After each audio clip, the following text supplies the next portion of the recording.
જીનેન્દ્ર, આજે આપણે તીંડા બટેટાનું શાક બનાવીએ છીએ. તો તેની માટે જોઈતી સામગ્રી જોઈ લઈએ. આ છે ટમેટા, જેને મેં ઊભા કાપી લીધા છે.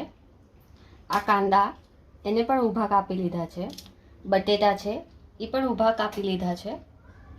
તીંડા છે. આ છે અદરક અને લસણની પેસ્ટ.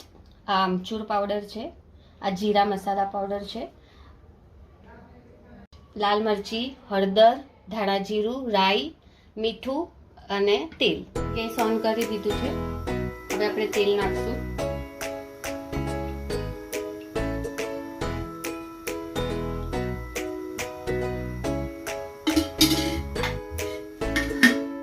હવે એમાં આપણે રાઈ નાખી દઈશું થોડી અને થવા દઈએ રાઈને. A few moments later.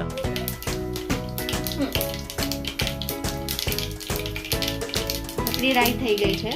આપણે કાંદા નાખી દઈએ.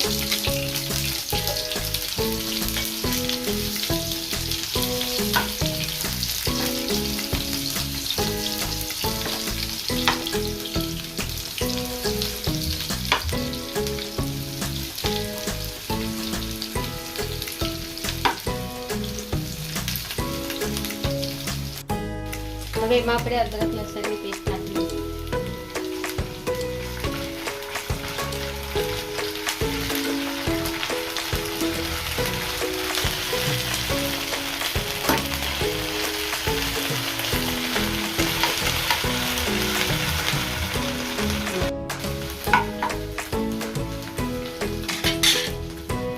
આપણે ટીંડોળા નાખી દઈશું. બટેટા નાખી દઈશું અને મિક્સ કરી દઈશું.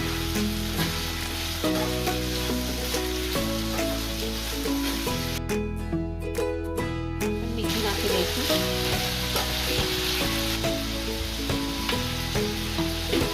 ટમાટર નાખી દઈશું.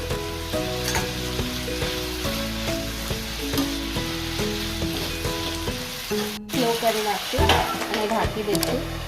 પાણી નાખી દઈશું.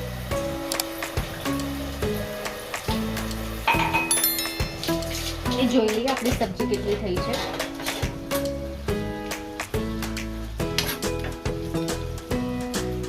આપણા બટેટા થઈ ગયા છે.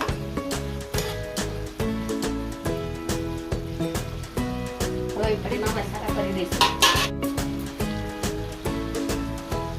હળદર, 1 ચમચી ધાણા જીરું, અડધી ચમચી લાલ મરચું, અડધી ચમચી જીરા પાવડર, 5 ચમચી આમચૂર. આપણે આને મિક્સ કરી લઈએ.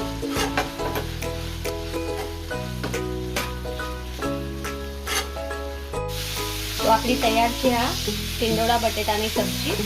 બસ આને 2 મિનિટ થવા દઈએ, પછી આપણે બાઉલમાં કાઢી લઈએ. તો આપણી આ સબ્જી તૈયાર થઈ ગઈ છે, ટિંડોળા બટેટાની સબ્જી.